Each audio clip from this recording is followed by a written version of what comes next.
What's up, everybody? Welcome back to the Twin Sons Podcast, episode 46. As always, we are brought to you by Runeterra, Sweet site, lots of cool stuff on there. We got a Gigas rating, a ton of different deck breakdowns, especially with different matchup tables. It's pretty intense, high-level stuff that's way over my head. So check that out for him. You can check out some of my singleton content today if you like joke formats like me.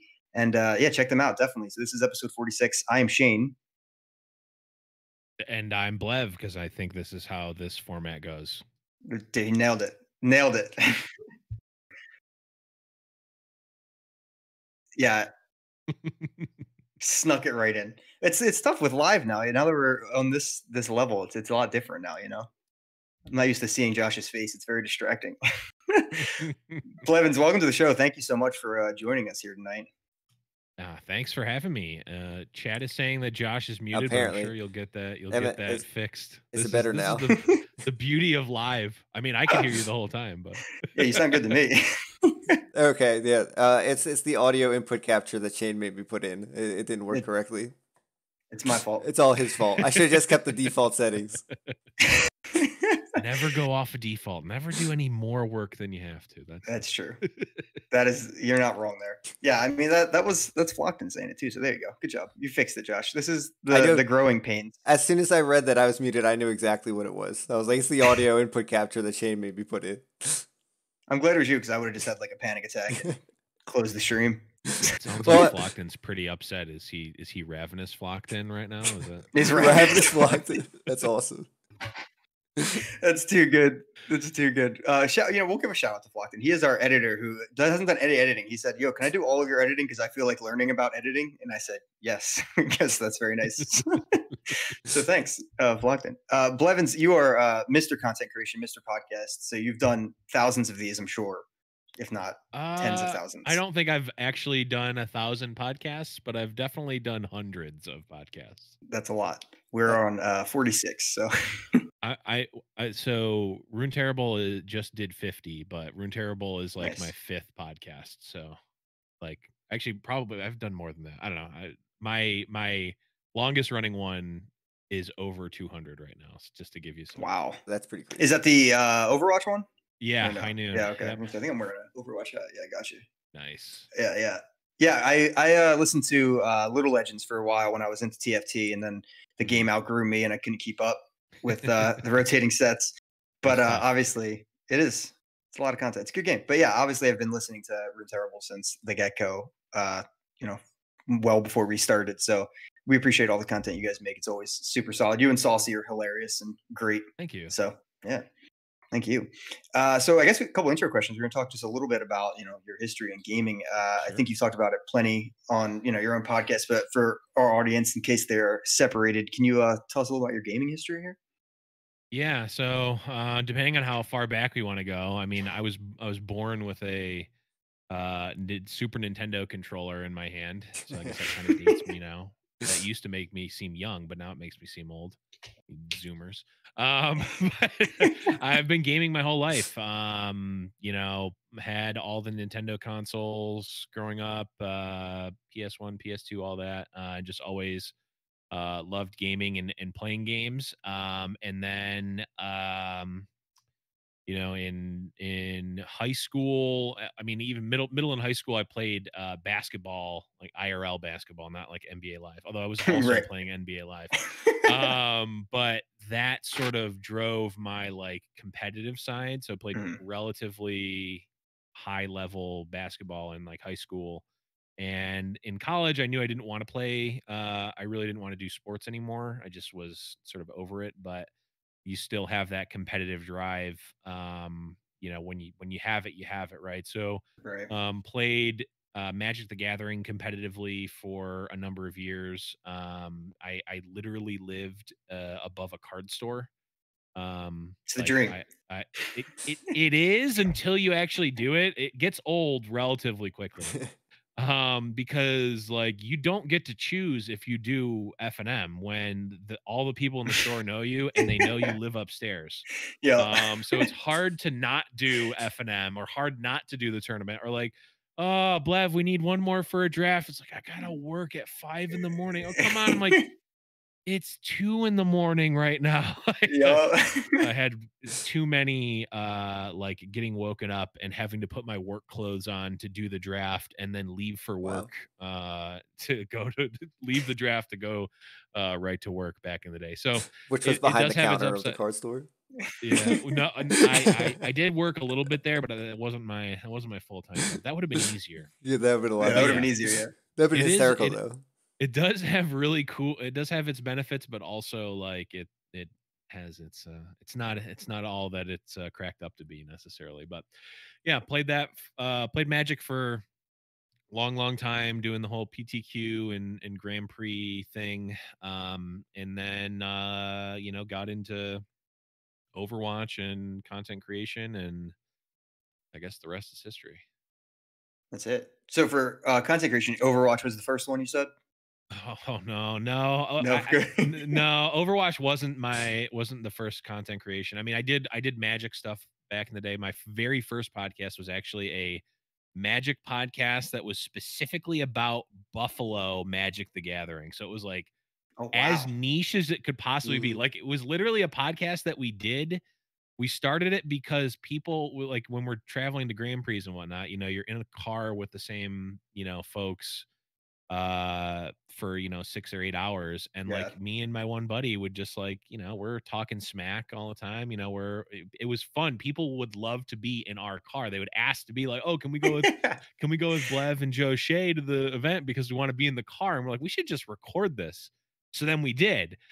And it was like about like kind of what was going on in Magic, but also like, oh, so at the Grand Prix, our friend went X and three, like literally as niche as it could possibly be. Yeah, that was the first podcast I ever did. I was also streaming Magic back then, and Okay. uh that was Magic Online, not Magic Arena.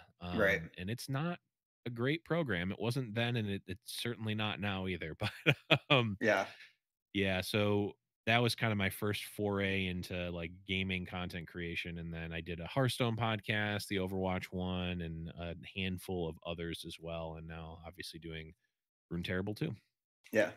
Yeah, right. And then a couple others like you were mentioning. Yeah, my first was I was a very small part of a Destiny podcast. Yeah, podcast. So Hmm. we had to talk a little bit about Star Wars Destiny because it's such a niche thing. But literally, It it's is. hilarious because someone will join our Discord and they'll recognize like 3 Destiny names, and they're like, "Yo, Destiny!" And it's just a Destiny reunion every 3 days in Yeah. our Runeterra Discord. Just absolutely hilarious. Say you played That is Destiny for a awesome. bit. That's more of like Yeah. my speed of I missed Yeah. Magic. I played all the niche FFG card games and all those little Yeah. things, and Yes. that was kind of where I lived for a while. But yeah, you also lived in the real world of Magic, but then also the fun Yes. world of all those things. Yeah, I if you can see this on the stream, I have my store championship Boom. plaque. I still have keeping that for safekeeping, but yeah, one of my buddies was really big into Destiny. I'm not like the biggest Star Wars fan in the world, Mhm. but I have a passive knowledge of it, and I like Star Wars, but I'm not like a diehard or anything. And Right, right. my buddy was playing it, and he was like, "Oh," he did the classic thing of like, "Oh, well, I bought all of the cards, and I need someone to play with. So, do you want to play? Here, I'll teach you how to Yep. play." And I'm like, "Oh, this game is actually kind of sweet." Yeah. The elitist Magic player would be like, well, there's literally dice rolling is the mechanic of the game, so it's got to be trash because it's randomness, but it's Right. actually not. Like, I mean, it kind of is, but it also like it's about mitigating that risk and actually getting the best out of that and with what you have, which I thought from a game side, I thought it was really great. Like the game itself is really sweet. The deck building is cool. Yeah. I mean, just rolling the dice is actually kind of a cool thing like that. The dice are nice and chunky and heavy, which is Yep. also probably the worst part about it because it's like, oh, I have to carry like 80 pounds of dice everywhere to do an Yep. event, which is not great, but it was Yeah, fun. not super fun. Yeah, it was. It was a super good game. I mean, they balanced it well. Yeah, the worst part about it was the company that ran it doesn't know how to run competitive card games, so it died out because of that. But like, yeah, Yeah. also production is pretty tough to produce those dice, and it's a little bit Yeah, harder than cards. So it is. And like the weird thing is that the cards aren't really valuable. It's the dice that are. Cause like if you yeah, have, I was running, Palpatine was my like mono Palpatine, and it's like, oh, you need I don't remember exactly, but it's like you need what 2 or 3 Palpatines. I don't remember what the numbers are, but it's like you have these extra Palpatine cards, but those are useless. It's the dice. You need the Palpatine dice that's actually useful for the game. This is funny. Yeah. Pretty much, it was the friend you described was me, and then Josh was you in our situation. So, I was obsessed with Star Wars. And I think this game's sweet. And then I even had another, my older brother was kind of dragging me in, and our friends. So yeah, we had a good time with that game. That's where we started. And then game died out. Lore got announced. Josh is a League fanatic. Probably has the encyclopedia somewhere in that room. So he knows all the lore. Not yet. It's in my garage. Yes, there it is. That one, yes. That's the one. I'm actually almost done too. Oh, are you? It's really good. If you haven't bought it already, I do need to pick it up. I think I got it on sale for $15, 100% worth it. Oh wow, $15 is cheap. Dude, encyclopedias are always like 60 for the Star Wars ones and such. Yeah. So Josh, we saw Lore get announced. I'm okay enough at League to know some of the characters and play it a little bit. Not my favorite game, but I was like, yeah, the world. I'm all. I can play Hecarim. That's it. But yeah, Josh was like, hey, we should check this out. And our friend Mikey was like, hey, check this out. And then we were like, yeah, sure. So I want to hear about your history, I guess, with Lore. Did you, all that jazz? So, a little bit of history. I know we're doing all this Blev history, but yeah, I mean, you guys invited me on. It's going to happen. Sorry. The quiz is next week. Make sure everyone's taking notes here. So I played League back in like 2010, like pre-season 1, so like way long ago, and to the detriment of my college grades, I was playing it a lot, and then for one reason or another, I just stopped playing. I think it was a combination of the important things in life, girls and Magic cards, at least when you're in college, right? That ended up getting me to stop. I was done with the game for whatever reason.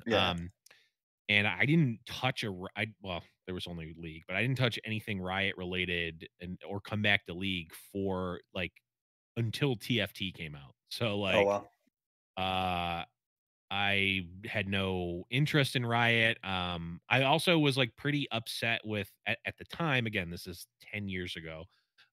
With Riot and like the thing that's pretty common now in the gaming industry, but was like pretty new with Riot with the microtransactions thing of like, oh, we're gonna release a champion and it's gonna be super OP and we're gonna sell the champion and then 2 weeks later we're gonna nerf it, right? So like literally just the bait and switch. So that's it. Yeah. As my indignant college, junior self or whatever, I was like, well, I'm not standing for this, and took a very brave stance of not playing League for 10 years. And then TFT came out. I did the TFT podcast because I think I really liked auto battlers. It's kind of like drafting. It's kind of like a deck builder plus a draft in Magic, which I like both of those things. And honestly, the only reason I came to TFT over like Underlords or the Auto Chess, the original one, was because I thought TFT mechanically was the best one, or the one that I liked the most, at least. It had nothing to do with the lore. In fact, it was in spite of the League of Legends lore at the time that I went with TFT, and then started the podcast, went super into it, and got more into Riot. And the story with lore specifically is I had no idea that it was coming. Apparently there were some, a lot of people claim that they knew that it was coming beforehand. It was sort of a hush hush kind of not so great kept secret, but I had no insight to it. I didn't know it was coming. I didn't even know that there was a League card game planned. Apparently it's been in development for years and years, obviously. But so when that initial League 10 video came out, I was like floored. I'm like, and I literally, or it wasn't actually when the video came out. It was when I think Slasher like leaked some things from it, like Legends of Runeterra, the card game, and like some other stuff. I was at work and I saw that tweet, and I remember saying, "Oh snap! I'm gonna have to do another podcast." Like, that literally happened. And yeah, I mean, I think I recorded the first episode. I had That's Admirable from the Hearthstone caster, and Right. uh uh Joshy, who's another content creator, on for the very first episode, like before the game came out, before we got to play, just like talking about it.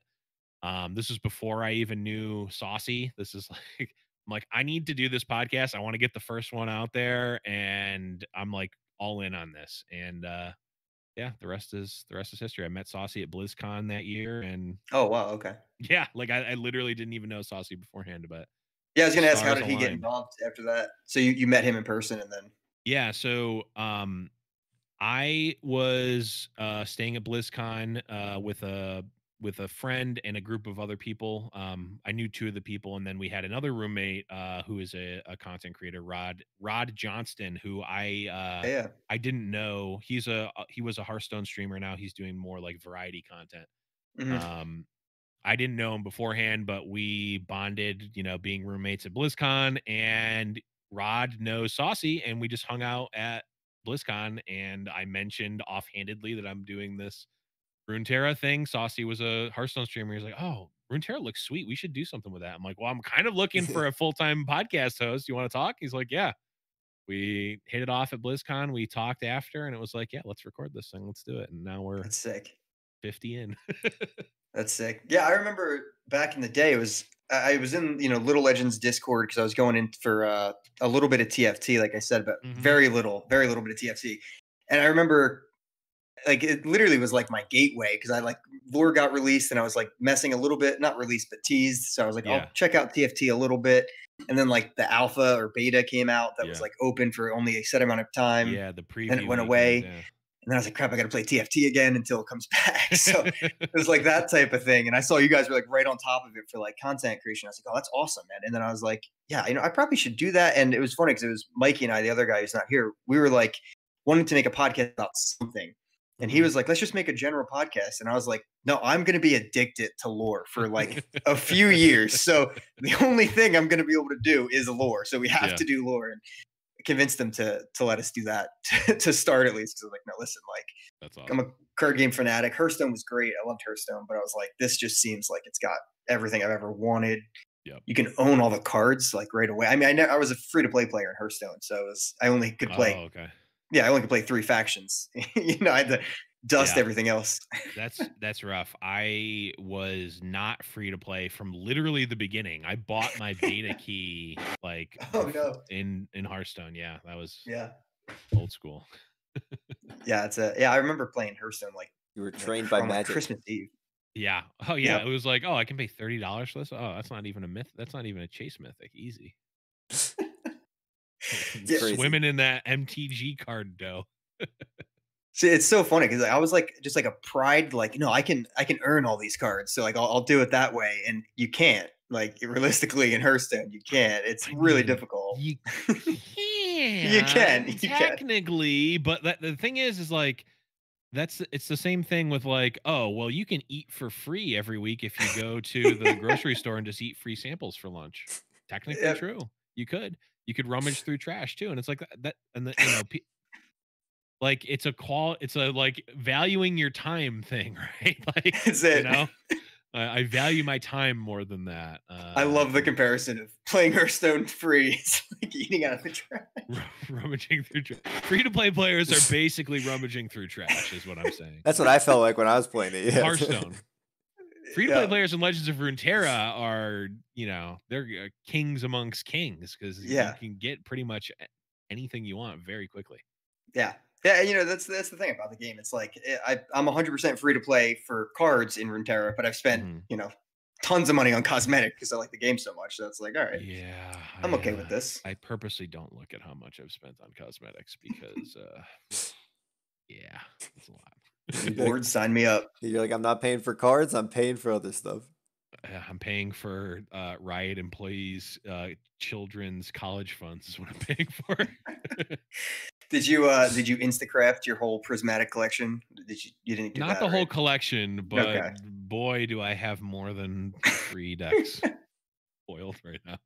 That's a lot. That is a lot. It was not. It was good for Riot that they put out foils like around Christmas. So I have all this like, Christmas money that I'm like, oh, I shouldn't have this anyway. Let's just make sure that I don't. My gosh. All right. I guess we should talk about actual Runeterra at some point. Who cares about that? It's nothing. All right. My show notes say, let's talk about Cosmic Creation. So we haven't really recorded since really Cosmic Creations dropped, right, Josh? We did like a Christmas episode where we kind of just messed around and talked about the history of the cast. And then we had Sean on, so he talked about creating it, and that was a while ago. And the biggest takeaway, which I thought was hilarious, is everyone thinking Zoe was bad. And then he was like, yeah, I don't know why people think that. Oh my God. Yeah. I was on that same train. So I can probably say, I mean, I see some of the stuff early, just through, like some of the channels that I have, through Riot, not like, I'm not like digging Black market channels, yeah. not black market leaks, but I saw Zoe and I'm like, oh man, this is insane. Zoe is like, for those of your listeners who are familiar with Magic, I'm like, oh, this is Shadow Mage Infiltrator, which is essentially an evasive creature that when it deals damage, you draw a card. I'm like, right. But it costs 3 and it has pseudo evasion. It's like even worse than elusive would be. It has fear, which is, only 90s kids remember what fear was in Magic. So I'm like, Zoe is going to be insane. And then Zoe comes out and the community is like, oh, dies to go hard, trash hero, unplayable. And I'm like, she draws a card when you hit, and actually, like, you can make the argument that it's better than drawing a card. I was actually, right before we jumped on, I was talking with Jeff Hoagland about Zoe and like this exact conversation, and he's like, yeah, people who played Magic understand where Zoe's power is. It's like it's a 1-mana 1/1 that draws you a card when you hit her, or when you hit with her, and also like levels up and turns into a planeswalker like when she levels up just for playing the game. Yep. So it was interesting to me that people thought that it was going to be bad, that she was going to be bad. Yeah, it was. Yeah, they're definitely blinded by the go hard meta, I guess. But even with it, it's like she's just the biggest value engine there is, man. She's just absurd. Yeah. It's funny to me, just having played Magic for so long, and like it's the community for Runeterra is very young, not even necessarily in terms of age, like the age of the players, which it kind of is. I mean, at least compared to Magic, but it's also like, the whole a meme in Magic is dies to Doomblade, which is like, oh, well, this big creature that has a lot of value and stuff, it just dies to Doomblade. It's bad. It's like, that's actually not true, because sometimes your opponent doesn't have Doomblade, and sometimes you can play around it, right? Like, and get a lot of value. And I think that it's funny because dies to go hard is the same exact argument. And it's like, that's a meme in Magic, but we're just now discovering it as a community now in Runeterra. And it's fun for me, the old geezer in the room at 30 years old, to see these things be discovered by the community. Yeah. Yeah, I remember even like probably before any expansion came out, it was Dies the Vengeance was the meme. It was like, oh, it's Dies the Vengeance. Yeah, that's the meme from Magic, Dies the Doomblade. Except in Magic, Doomblade is 2 mana, where Vengeance is 7. And it's a little different, yeah. A little bit different, but still, yeah. Josh, has Zoe been like your favorite so far? Oh yeah, Zoe's super fun, but I'm kind of frustrated with her right now because out of like the 6 games that I played on stream today, I played against her in 5. So oh god, yeah, super annoying. I think every game it was like I was trying to play Teemo. It was like I draw Teemo. I'm like, as long as they don't play Zoe, I could get my shrooms going. Oh, they play Zoe, so it's like, oh, trade a Teemo. It's like turn 2. They play Zoe. It's like, oh, I drew Teemo. I play Teemo. Trading another Zoe into a Teemo. So Zoe, I hope I don't see her my next couple games. But yeah, she's been great. Take a little Zoe break. Yeah, she's pretty insane. Yeah, I mean, it seems like she's the story so far for the set. We have Riven and Victor who are trying to get going. I hit Diamond with Riven, so I was happy. But nice. She was a joke in the deck, really. She was just like kind of there. It could have been Darius. I was just playing an overwhelmed deck. But she's still fun. She's still solid. Yeah, I think Riven has a similar problem to Zoe In a vacuum, Zoe's not a bad card. In fact, or sorry, not Zoe. Lulu. The Lulu problem. Zoe doesn't have a problem. Zoe is a good card. Is dominating right now. That's what we're literally talking about. Lulu, it's a Lulu problem where Lulu in a vacuum isn't a bad card. It's just there's not really a deck that does anything with Lulu. Like Lulu Yeah. is strong. Lulu's ability is quite strong, but like, are you playing it in a like Demacia style deck? That's really the only place it could go. And it's like, well, you're not playing Plaza or Scouts. Like, why are you doing this anyway? It's just not as Yeah. good. But like, you can see that there's something there. It's just that there's better options, right? Like, same with Riven. It's like, well, if you're not already running Draven, you're probably better off if you do run Draven. And then Yep. if you are running Draven, do you want to use all 6 of your champ slots on 3 mana Noxus? Like, do you want 6 Dravens in your deck? And it's like, maybe there is a deck that wants 6 Dravens, but we haven't really seen that yet. Yeah. Yeah, I think that's a good point. I think like the first comparison we should have made is like, well, there's another 3-cost Noxus champ that's Right. super staple. You know, he's been everywhere forever. So yeah, she could definitely be getting that type of treatment. And then Victor's kind of like, I want Victor to work so bad. I've been trying so hard, but I mean, he goes off. He does have his moments, and then he gets hushed. But like, he has his moments before that. Victor seems good, but it's like a lot of times these champ, like the champ slots and even just slots in decks, like when you get to when there's more cards and players are getting better, the decks get so optimized that it's like at Victor's core, he's a 4-mana champion that doesn't do anything when you play him, and really the only thing that you're doing is giving him more stats. And like 4-mana like stat bear is not really super playable right now. Now, yes, obviously you can get elusive and quick attack and like he can do crazy things, Yeah. but at his core, what you're doing most is giving him stats and like sometimes giving him evasion. Like if you could, yeah, there's just and that effect's just not super competitive right now, especially at 4 mana. Yeah. Yeah, a little too slow by the time because you know, especially if you get like all the keywords that aren't elusive and overwhelm first. Right. Like great. He's got regeneration and tough also. And that can the problem is that those things can be useful, but you need them in the right spot, right? Like Yeah, if exactly. you need to be defensive, then like, if you could choose with Victor now we're talking. But I feel like even if he could choose, he would just get elusive first Right. 90+% of the time, or lifesteal, and the other 10%, the other 9 of the remaining 10% would be the other one, and then you'd get like Fury or something to troll your opponent that 1%, Yeah. right? Like when you've already won. It gets Scout to make it even worse because you need to attack with 20 that's attack true. twice. That is true. You can get Scout. I mean, yeah, it's hilarious when you get Scout first and you're like, I can attack twice with my 3/4. Like, yeah. Very useful. Yeah. Yeah, their Ancient Yeti kills me as soon as I attack, but super solid. I got the attack token back. All right, we want to talk a little bit about the future going in. I know you said you have some channels. I don't know what you do know, but I guess I don't know anything about this, so I can talk entirely about what I think might happen for this. I don't know anything what's happening tomorrow, or I guess if you're listening to this today or in the past. Yeah, whenever happened on Friday, the 8th of January. All right, so we got that, and then we'll talk about the big announcement first. We'll kind of theory about it for a second, and then if we can, we'll theory about a possible patch notes at some point. We'll get your opinion on what you think will happen in that patch notes that eludes us, which I guess should be.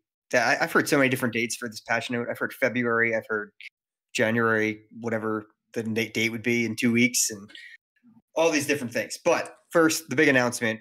I have no idea, Blev. What's your first guess at what this announcement is? People have been theorizing that we're gonna see Shurima, based I think entirely on a picture that was in the preview video of something that looks kind of like Nasus, which will allude to Shurima. I mean, we know for a fact that the next set is going to be there's going to be a new region, right? Like that's public information. We're getting a new region in the new set. Shurima is one of those potential regions. Yep. I know because I've been reading the Regions of Runeterra book available on Amazon. Okay, I don't know why I'm plugging that. I'm so poisoned by that sellout. But yeah, so I think that's a reasonable. I mean, that's a reasonable guess that we might get some information on the new set. People have been talking about potential esports stuff, which would be cool. Again, I don't know anything about this. I have no information whether on any front of that. So I honestly don't know. I mean, I'm hoping, and this doesn't have anything to do with LOR, but I'm hoping we get Wild Rift in NA because I want to play that. That'd be sweet. Yeah.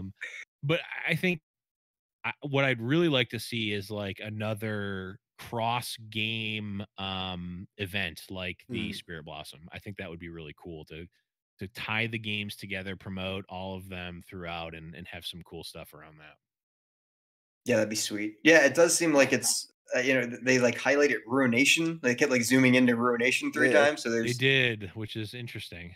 And yeah, I don't. then like Hecarim and Lucian and Senna are on that too, which is interesting. Yeah. Interesting. Yeah. Well, they've been promoting, and I'm not sure if it's like leaked or like teasing, but like the Ruined King stuff that was announced, they've been pushing that a ton, and I think I actually saw some of his like people are saying like he's the next confirmed champ in League, wow. like leaked stuff. So I assume they were showing the Ruination because of the Ruined King. That's my theory. Coming to League, not the actual game, you mean? Yeah, coming to League. Maybe they have an announcement for the Ruined King. I have no idea. But yeah, I that'd assumed, be cool too. Yeah, I assumed since they were showing Ruination, that Ruined King seems legit. Yeah, it intrigues me, like, because Ruined King, the game got pushed back, right? It was supposed to be out early this year, or I'm sorry, late last year. Now it's pushed back to early this year sometime. So I do wonder if it's like an event like Spirit Blossom or something that's supposed to be cross game for that as it came out. I mean, that's totally my aesthetic, so I'll spend a ton of money if it is. Oh, what if it was like, okay, there's 5 different events across, or no, TFT, Runeterra. I'm counting them as different games. Wild Rift, League. Am I missing another game? Valorant? No, Valorant wouldn't be part of this. Yeah. There's 4 different events. You have to do one. You have to complete an event in each of the 4 games, and if you do it within a week, you get Ruined King. How sweet would that be? Oh my god, that's a free marketing tip for you, Riot. Go ahead and use that. Yeah, go ahead and implement that in I think the announcement is in like 12 15 hours. Yeah, go ahead and implement that in the next 15 hours. Get it in there. Hey, I would re-download some of those games. Yeah, that's it. Josh, question for you. I mean, it sounds like after Blev quit League for 10 years like me, you have the most League experience here. So yeah, is this a thing? This announcement is like 2021 League? Is it like, do they do this every year? Is there a big announcement like this? I mean, they usually have like the seasonal announcements. But it's nothing like multi-game. No, I mean, like literally, they haven't had any games. Yeah. Oh, true, right? They just had one game for 10 years. Yeah, so I mean, I think this will be a first. I know, I mean, League does a ton of events, but there's only been like a couple, like the Spirit Blossom and I guess the KDA stuff, that they've really pushed a ton of. So this is like the first thing that I know of, that they're pulling in a bunch of games and they're making this big, like, I guess it's a big spectacle out of it. Yeah, a little bit. I mean, yeah, it's been 5 days of teasing it on Twitter and stuff, so it's a spectacle. I would consider it a spectacle. Yeah. Flip's definition. Yeah, spectacle. Yeah, I'm pretty hyped. I guess if I had to pick anything, like, yeah, I want to see new cards from Shurima and stuff. Sure, always, forever. But like, I Ruined King event, I think, is where I want to go. And I like 5 new cards on the KDA level, like how they did the 5 new cards. I think something like that would be sweet. That could be pretty cool. Ruined King and Shadow Isles. That would be sweet, like a KDA level. Like, I think that the KDA, like, take the balance of the cards out of it. I think that the KDA mini pack release was really cool because it really did inject a lot of like variety into the meta. Like go hard Yeah. obviously is rampant, but like it was even kind of cool. I know a lot of people didn't like this, and it may or may not be good, but like I also liked the like pseudo like weekly metas that it set up, because it was like you couldn't unlock go hard until like you played 100, like so many games and got so many points. Like you couldn't possibly get go hard until like the third week because of how Right. many, like where it was on the track. So it was like you like Feel the Rush was the first one, and everyone was playing Yep. Feel the Rush for that week, and then like the next one came out and it was trash or whatever. But I kind of liked that, like even though they released them all at the same time, it was like they kind of got released one at a time. We got like a little mini meta for each week, which I thought was cool. I know a lot of people didn't like that, and it's like, well, what if I don't have, $100 to play? I don't get to play go hard until the end of the event. Okay, I get that. Yeah, right. Like just let people use their wild cards. But I think there's something to be said about the like maybe just do it so that literally no one can get it. Like only like have it be a 5-card mini pack, but have week 1 just be 1 card, and then week Yeah. 2, like kind of like they do with the Hearthstone, or they used to do with the Hearthstone, like Blackrock Mountain, the Yep. first like wings, where it's like, oh, the next wing comes out in a week, and you've got like, I remember I was playing in a Hearthstone league.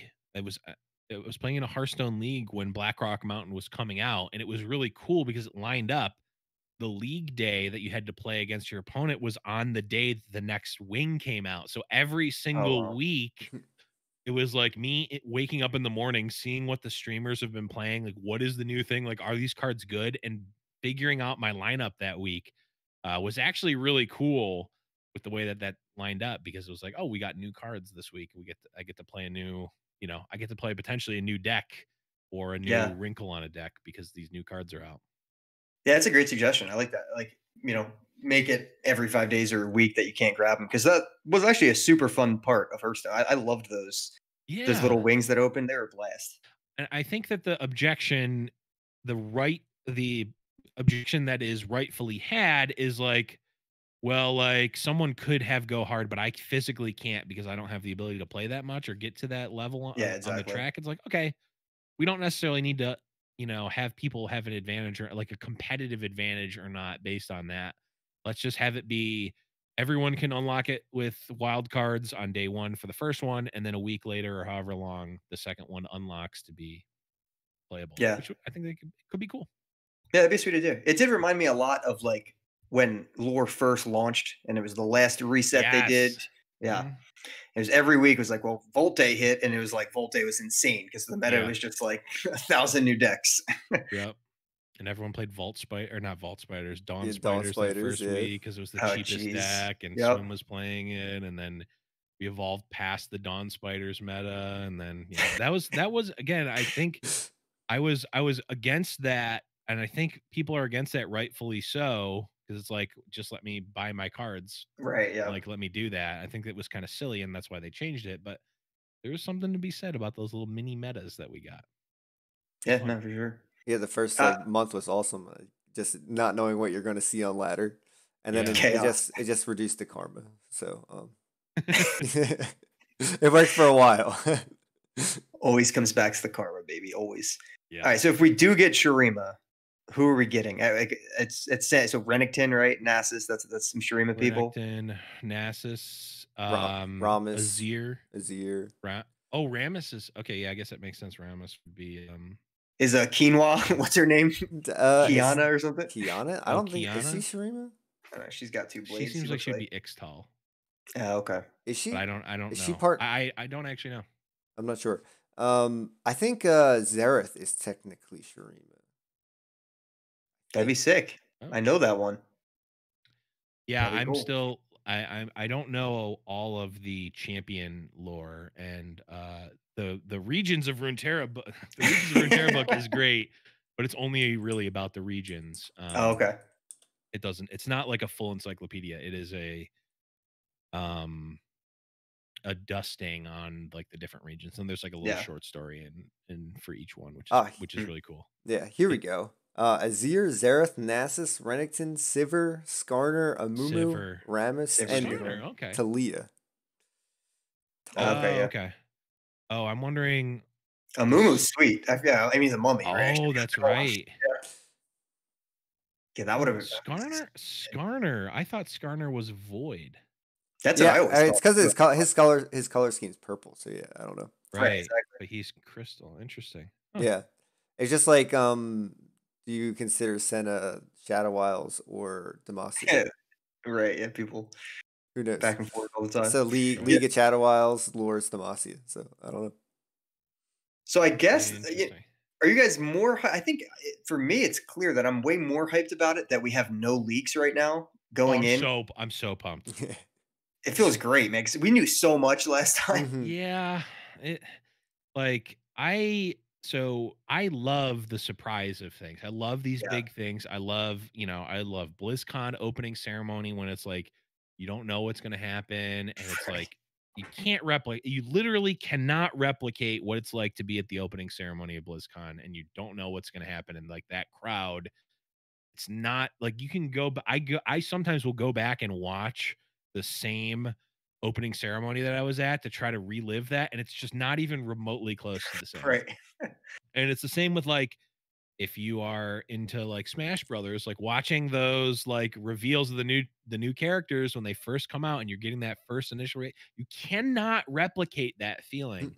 That is one of my favorite things, is having that like, let's watch a video that a company took a lot of time to pre-produce and like have a little bit of a surprise or a twist or something in it.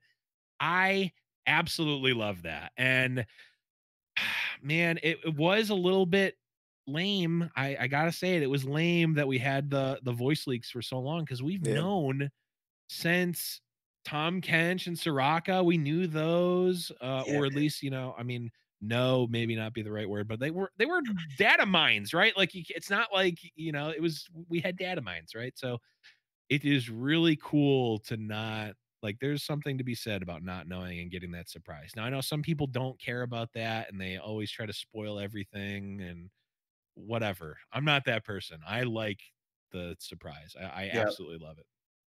No, I'm with you there for sure. It's tough because it's like impossible to stay away from once it does leak, because it's tough. You open anything and everyone's talking about it, and I get why they want to. Yeah, I get that, and it makes sense. But like for me, I'm like, oh man, if I didn't know, and it was tough because it was the first time they broke down the expansion over 6 months, so it really felt like we knew everything we were getting for like 8 months. So long, yeah. And then it's exciting. Yeah, it's super exciting because it's like I mean. I don't have any advanced knowledge this time, so I'm like, ooh, I'm pumped. Yeah, Josh, if you had one thing you could pick, what do you want? Like whether it's like which champ I want in there, or do I want a surprise or no surprise? Which champ or which region? I mean, we're not 100% as Shurima, right? We're talking about Shurima a lot. I think it's the obvious next. It's probably Shurima, but we don't know for sure. Yeah, well, if it is Shurima, I think Xerath could be pretty interesting. I think there could be some P and Z Shurima stuff going on. P and Z is my favorite, so if it complements that, I'm for it. Yeah, just blasting everybody with lightning. Yes, seems good. Seems good. Yeah, definitely on my list. Do you have one, Blev? You got one above all else? So, one thing that comes with the new set that people maybe aren't talking about because it's not the new region. We are getting a new region, but we'll likely get champs from other regions too, right? For sure. Give me Gragas. Gragas. In the Freljord? In Freljord. Let's see a bit. Let's see. I mean, I don't know what he would be, but I mean, probably wouldn't. Oh, you could get kegs. No, you're going to get kegs. It's kind of like kegs. Could you imagine? It's kind of like kegs. He like throws a keg. Oh, if he had like that could be interesting if he was like a build around Freljord Bilgewater champion. Like he's not actually in Bilgewater, but like he gets keg synergy. Could happen. Could happen though. That'd be so I like interesting. Gragas. He's cool. He's got a big old beard. He's a big, he's a big tanky dude. I think they could do something cool with him. But yeah, I mean, that'd be cool. In terms of Shurima, give me Rammus. I love Rammus. He's one of the Yeah, it's a good one. OG champs that was around when I played. Mm. So and he's super fun and like people love him. He's just okay. Yeah, he'd have one voice line Yeah, every time you played him. It'd be so funny to see if there could if they could cleverly use Rammus's voice lines to amplify other cards, like that's on point, because it's like it's actually really hard to do because all he says is okay. That's it.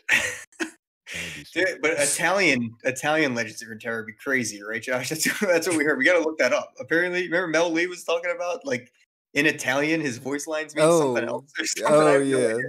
I never Googled it, but I didn't apparently either. there's some deep lore in Italian Rammus voice lines. Like what on earth, dude? I'm gonna go with a Mumu, I guess, after you guys brought that up. That's my one. Yeah. He was like my OG jungler, man, back in the day. He was great. Yeah. Bring Yasuo to Shurima.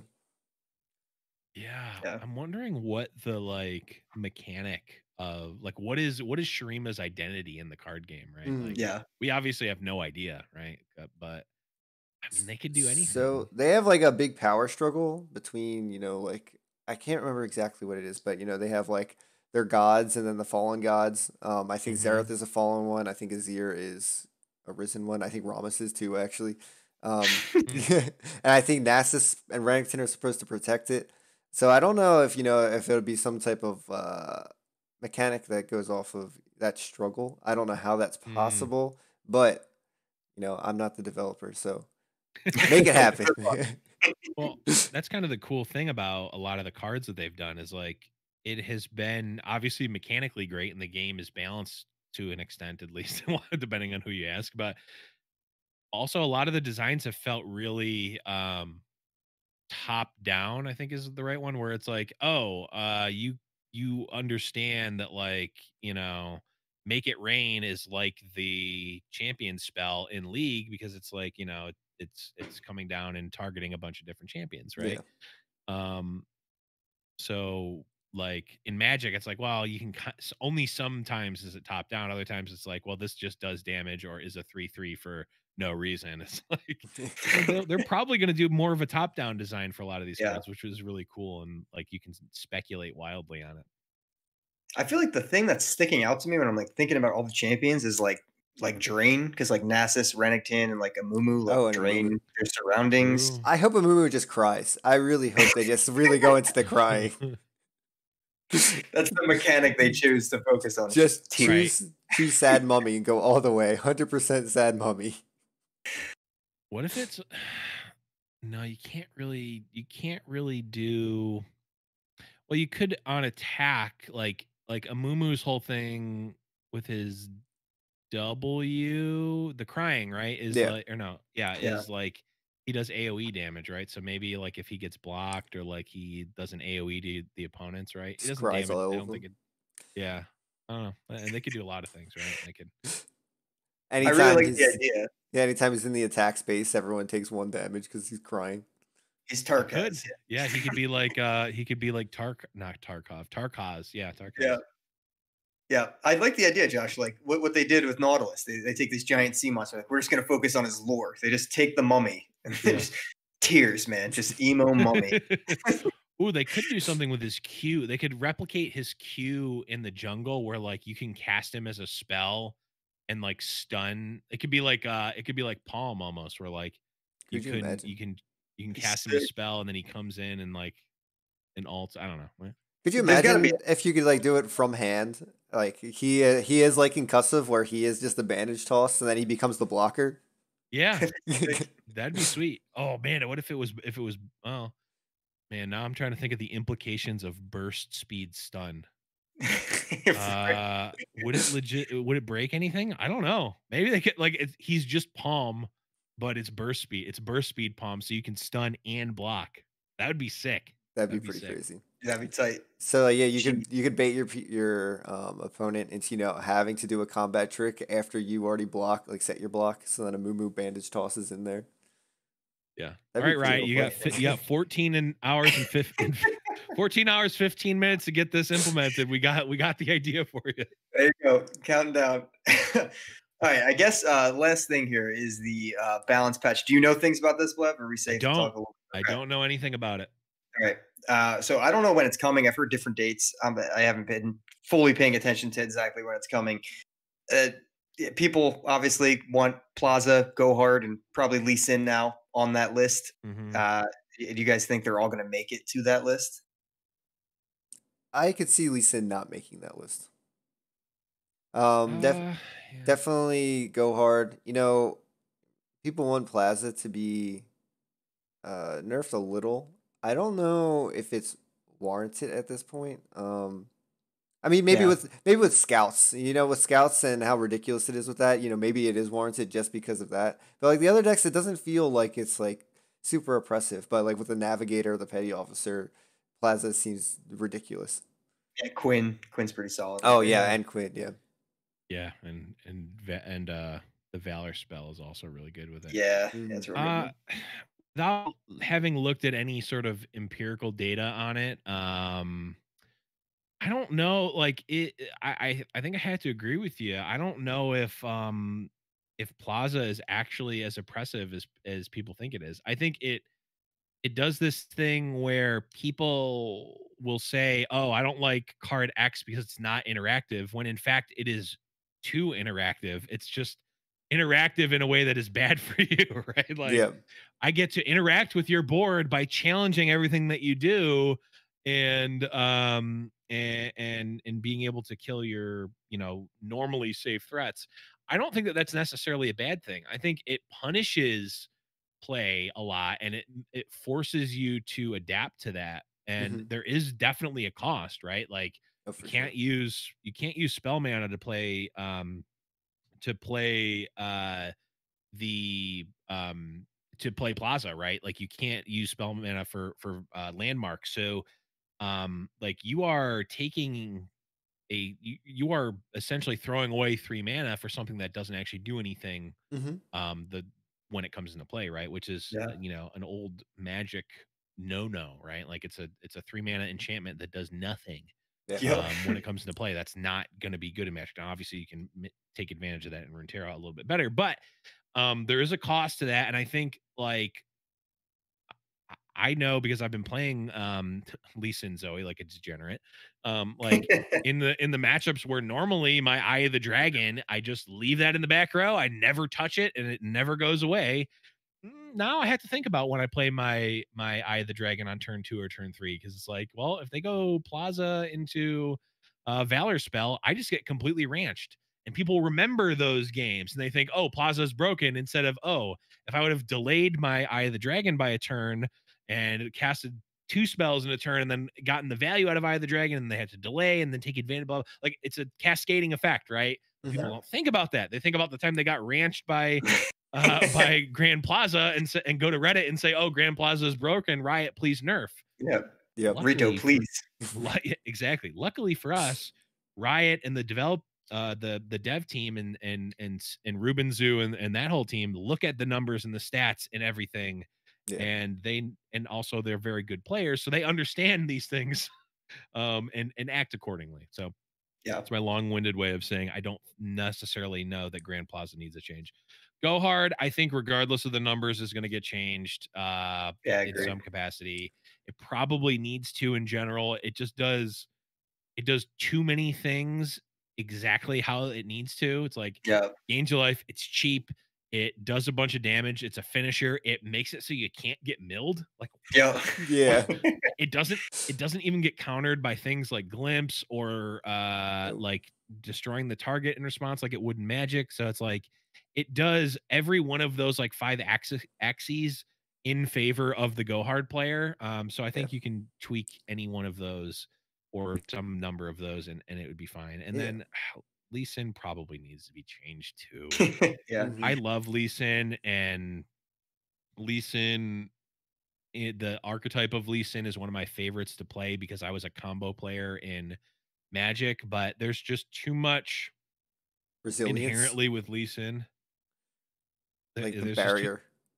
yeah, the barrier is probably the biggest. It's just too hard. Like there's too much built into Lee Sin that makes him just like so easy to protect, right? Yeah. It's Mhm. like you don't want the answer to it to just like, do you have Hush? If not, you lose. Yeah. I don't know if that's, solved by creating more answers or if it's toning down Lee Sin. I just hope that we don't go back to like what Lee Sin once was, which was not I made it to great. Masters with that Lee Sin. He did, Josh. Nice. The Josh old, is the only one. were you playing the old Kickaxe deck, the Noxus version with oh, No, okay. it was Lee Sin Ezreal. Oh, Yeah, it was like nice. Yeah, Karma Ed. it was during the Sejuani and the Endure meta. So at Mm, least Lee Sin had a very nice spot in there where I could just kick the Sejuani's back and kick the Endures yeah, back. So it was really nice. But nice. but yeah, to that note, I think just figuring out how to change his barrier will just go like super far because you know him, Riven, and Victor kind of have like the same play space to an extent. It's obviously that's a very broad circle that I just bought, but Hmm. they have the kind of if you're playing the game, it's kind of the same play sense. You play a spell, something happens like with your champ. But Riven and Victor do it so much worse than Lee Sin does. So why would you ever play Yeah. Victor and Riven? So if it's like bringing them forward and bringing Lee Sin like a tiny bit back, I think that's necessary. It's like not break Lee Sin, but just make it so that a thermo beam could actually kill him or something. Right. Yeah. Even just a challenger unit, right? Just Yeah. like you challenge him out, and he's like, "Ah, no." Or I've heard a lot of change it to quick attack. That's a decent suggestion. I'd have to do a lot more like actual. What are the inclinations of that? But I think that's decent because, like I said, at least he can die to thermo or a challenger or something. But Right. yeah, he's turned into quite a problem, man. He really has. I think I kind of think it's the astronaut meme where it's like Lee Sin is a problem in 2021. Always has been. Always Like, has been. oh, I mean, he was good. I mean, yeah, I've been a big Lee Sin fan ever since they originally changed him. Just because like I was a degenerate Splinter Twin player back in Magic, which was just like assemble 2-card combo. Do you have an answer? No. Okay, I literally win because I make infinite power of units. It's like, oh, I get my Lee Sin, I give him overwhelm. Do you have the answer? Nope. Okay, I win. No, I win. Yeah. except it's more like, do you have an answer? Okay. Give him barrier. Do you have another answer? Okay. Spell shield. Do you have another answer? Okay. Notify. Do you have another answer? Oh, you're out of mana. You're dead. That's the problem, I think. I think That is. do you have an answer? Okay, I lose, or like, okay, you've stopped me. That isn't, I think potentially in a vacuum, that is an okay instance. It's the third thing that I said, which is like, I have an answer to your first 15 answers, and two Hmm. of those answers are like built into Lee Sin already. Yeah. Yep, And the exactly. other answers are like, oh, I have Pale Cascade, the most playable burst speed spell that draws your card ever. Like, yeah. No, Yeah, yeah, man. He is. he's He's crazy. rough. But yeah, I think it was on my last stream. I don't know. I was going into a Lee Sin matchup with this aggro deck that I've been using. It's a Targon PZ. But literally, I had to bait out all 3 notifies and all 3 denies, and had to shoot 2 of my units to survive the Lee Sin.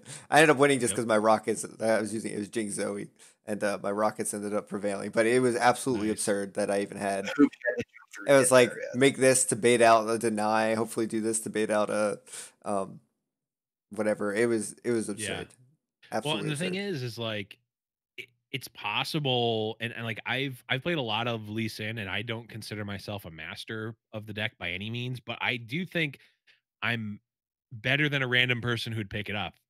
Because like when you've played the matchup so much, you know what is important, right? Like, Yeah, right. Hmm.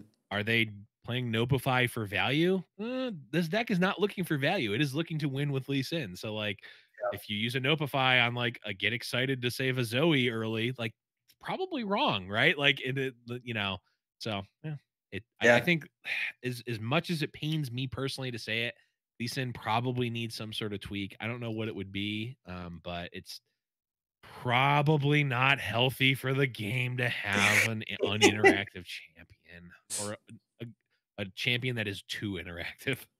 Yeah, right. Yeah, I feel like I'd have to go do the math, but if he gets another change, he might beat Callista out for most changes on champ. I gotta check. That's amazing. He's up there, It's right? possible. You know, Started. it's just like regular League. I'm pretty sure he's been tweaked a ton in regular League just because of how ridiculous this kid is. Yep. Yeah, just like that. Yeah, I'm with you guys. I think we're all on the same exact page. I think Gohard inevitably is going to have something happen to it. Yeah. Well, I think Lee Sin it needs should have something. yeah, Gohard just needs another counter that's not Notify, Deny, or Fizz. So Yeah, yeah, exactly. It just needs one of those axes, like Blev was saying, to not fall on its line. Right, Yeah, and then not just be perfect for Go Hard. Literally, there's so much to it. And then I think Grand Plaza was a bit of an overreaction on the first couple days because it pretty much dominated for 2 to 3 days. yeah, just like Targon's Peak dominated for a day. Yeah, one day, like 3 matches. Yeah, I don't know. Yeah, it's chaos. I think Grand Plaza, if it gets nerfed at all, I really hope it's super, super subtle. Like that's all I'll say about Grand Plaza. It's not as bad as people say. The other two, I don't know. I think the only one we can stamp our seal of approval on is Gohard will be changed. You heard it here. You heard it everywhere. yeah, I don't even know what they could do. I mean, it's like I guess tie the adding spells to killing your unit, or it actually goes. Maybe it only shuffles one. I'm not sure. They could just press delete on it. That'd be fine too. I was gonna say, like, does it? Well, it does need that, right? Because you need to generate more copies, right? What if it was like? I'm not gonna speculate because I don't care. I don't want that card. I don't really want that card to be better, or different. I just want them. I want Riot to figure that problem out, and then I'll complain about it afterwards. That's above our. It's above our. True. That's it. All right, Blev. As far as content creation goes, you got Runeterra Bowl, the occasional stream that I tune into every once in a while that you put out there. Yeah. Anything else? I mean, obviously you got Wisdom, fight nights, all that good stuff as well. I want you to plug all of that here. If you can. So if you like competitive Runeterra, check out twitch.tv/GiantSlayerLOR. We're doing fight nights every week. Those are starting back up tomorrow with Casanova and iCasting. nice. I don't actually know if I can say the other thing, so I won't. But yeah, I wouldn't expect me to stream too much on my regular stream.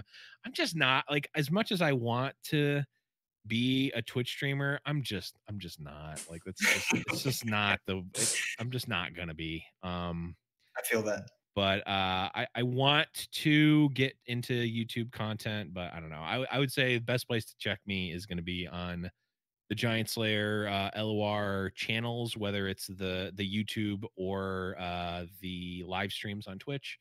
And then, of course, Runeterra. Every week we are doing more stuff with myself and Saucy talking about LOR and all and beards. That goodness and beard stuff too. Yeah. Absolutely. Yeah, Blev, I appreciate you coming on. Like I said, been watching pretty much all that content. So fight nights, there's an EU one now, right? That's relatively new, a couple weeks old now. Yeah, I think they're on 6 or 7, maybe 5. I think it's 6. So for the NA audience, that's great because I watch that at work. So it goes off around like 11 or something. I think it starts at either 10 or 11 Eastern. Yeah. And then Fridays are pretty much a full day of fight nights. Like you'll get that in the morning if you're in NA, and then you will get of course NA fight night in the evenings. At actual night. Yeah, for us. Yeah, at actual night. Yep. Yeah. But yeah, no, seriously, great content all around. I love checking out all of it. So I appreciate you coming on. Josh, any final words thanks for having me on? Of course. No, I just thanks for coming on. Thanks for being here. I've been listening to Runeterra. I haven't listened recently, but I used to listen to Runeterra a decent amount. So I enjoyed your guys' stuff. I look forward to listening to you guys every week. So it's good to have you here. Yeah, I appreciate you guys having me on, and you guys are making a mark yourselves. I gotta say, I see you guys popping up all the time. It's good stuff. Appreciate it, man. Well, Josh, your goal next week is to grow the beard out as long as that, because you put you to shame this week. Unfortunately, this has been growing for a while, and this is all I got. So this is about as long. I don't think that this will go longer. So you got a lot of catching up. The genes for it. I do have. I have a lot of catching up. What am I talking about? I got like a centimeter on my face right now. Well, I appreciate it, guys. Episode 46 in the books. You guys know where to find us. Check us out on YouTube now. We've been all over that, trying to put out that YouTube content. It's been quite fun. And even Josh's ugly face is on there now. So check it out. Yes, and until next time, peace out. See you. Okay, I guess you good, Josh? You did it? Everything all right? Yeah, I'm still alive. Boom. No, nothing exploded. We're still live, though. Hold on. Okay, bye, chat. See you guys. Bye, chat.